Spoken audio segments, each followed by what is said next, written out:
Hey, welcome to another show of Real Men Real Talk Nashville. I'm your host, Wayne, my co-host, Icon, Uncle Dwight, and my man, Corey. Just sitting around talking and chit-chatting and bring it into our conversation. Guys, the stimulus, is it helping us? Or is it hurting us? And matter of fact, no, better yet, are we using it to an advantage? What you think? I think we looking at it as free money.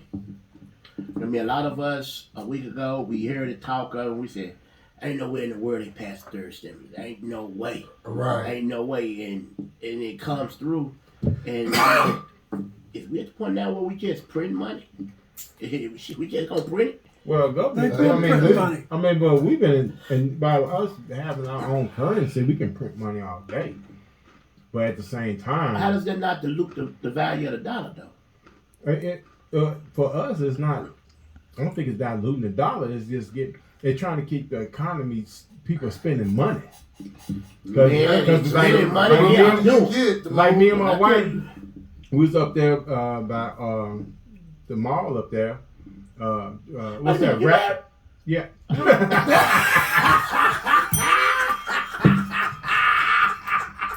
We was up there by the mall. He ain't shit either. I didn't know you were married. Okay, congratulations.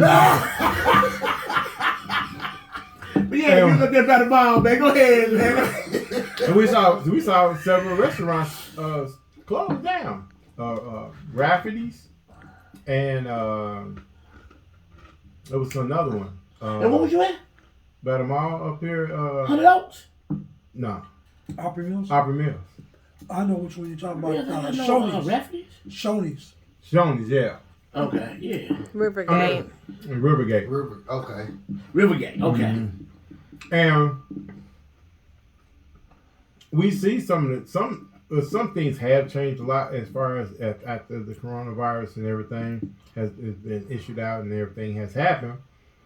But as far as us getting this extra money to put in the economy, because a lot of people are not working, a lot of people have lost jobs or lost pay in job because you had to downsize from what you usually get paid. Is this money going to hurt us in the long run? Is it just helping? It's just putting a Band-Aid on the bleed, or and then when you get this money, are you using it properly? Well, are you using it to get out of debt? Are you using this for extra? That's the thing. Are we the ones who are getting these huge amounts? Are we using it to our advantage for what we got going on? Mm-hmm. Is it? Are we, being retarded? No. I think we're being retarded because I rode by the mall yesterday and God, oh Lord! I rode past Opry Mills and it was jam as usual. It was jam packed. You thought it was a concert going on. They were giving away free cheese. They were giving away. They're giving away free cheese out of it. They're free Air Jordans. You know what I mean? A lot of us is looking at it just like, hey, income tax checks, stimulus checks, work checks, all coming out in one pot. But then at some point Alexa, you got to say, play rags to riches. but at some point you got to say, okay, when is the government going out of business? Because we giving out stimulus checks and we giving out income tax checks. Does America have that type of surplus? And the thing is, how much is that really going to affect us further down the line? That okay, we done put in all this money for the crisis. Like for me, I'm thinking long term. I'm thinking like, how's this going to affect my Social Security? Well, are they taking out of my Social Security? I ain't even thinking of it long term. I'm thinking of it short term simply because I work for a company. Every time they give us a damn free picnic, it's some bullshit in the game. Because it's some bullshit coming down for that. You know what I mean? Every time we get a fish fry or they give us a free hot dog, the work for the double. Yeah. You know what I mean? So I don't understand. I truly believe that this is a prelude that something is about to happen. Yeah, And I agree. when the economy is jacked up and we got this corona thing, it's nothing better than war. War solves everything. Yeah. It's big money business. It's economics. When if the economy is failing, our history shows that hey, we gonna go to war. I'm listening. War has progressed. Just like when you look at Desert Storm, it only lasted 100 hours. With the lethality of the weapon system that you have now, war don't last long. The only time a war lasts long is like when you look at Afghanistan or you look at Iraq. Iraq during Desert Storm, they knew they could not win it up. So what they do, when Iraqi freedom came about, they drew them in and then they drifted off into the crowd. That's why the Russians pulled out of Afghanistan. 10 years that But shit. here's the deal. Vietnam, the same thing. The money comes with the Halliburtons and the Clearwaters. And are we still fighting in Afghanistan? Are we still fighting in Iraq? And both of those answers will be yes and yes. So But so you know what I mean? We still there. We still spending economics to be there. But it's not like it has been in the past. The last time you had a conflict that produced productivity was Vietnam.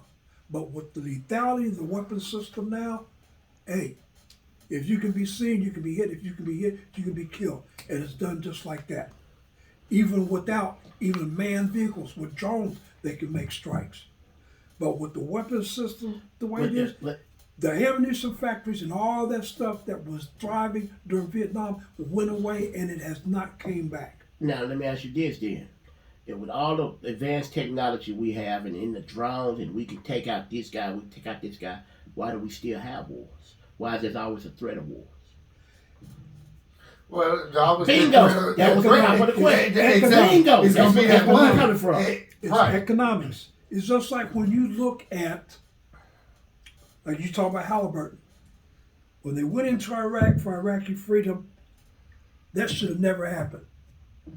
Desert Storm, the strategic objective was to get Saddam Hussein out of Kuwait and then tear his army down to the point where he could not attack anybody, but he could defend himself because he was a natural adversary to Iran.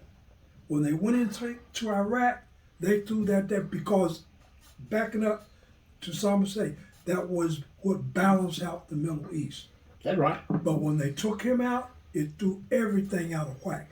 When you look at the fact, my opinion, when you look at the fact that the Cold War ended and that balance went out of the Middle East, the world just became that much more dangerous than it was when the Cold War was going on, because then you knew who your definite enemy was. Now, he's out amongst everybody. And that's why I agree with you and wholeheartedly. Iraq went along. On the Saddam thing, I believe that, you know what I mean, the first time when they went in to go get him out of Kuwait, that was legit. I think the second time we was on some revenge shit for when they tried to kill Bush Sr. Yeah. You know what I mean? But And they said, and what went on with Rumsfeld and all them in the room, they might have mass weapons, then again, they don't have mass weapons. Well, Iraqi people will reward us for getting them out from Saddam Hussein. nah, And I'm sure there was a think tank back somewhere that told them, you don't want to do that. Those people are tribal. They will go back to selling those ancient vendettas. Again, that's just like what happened when the Cold War ended and you had Herzegovina, and that situation went on there. They went back with the ethnic cleansing, selling those ancient vendettas. The mindset was, they'll reward us. Anything we tear up, Halliburton will fix it. It's a win-win for everybody. Big Yeah, money, we're gonna big leave. dollar business. Well, I mean, if you got your stimulus, spend some of it, save some of it, because we don't know what the hell. send some money to me. I'm heard. Spread the love, spread the wealth. Hey, as always, Real Men Real Talk Nashville. Hey, we appreciate y'all showing up and showing out with us as always. Thank you.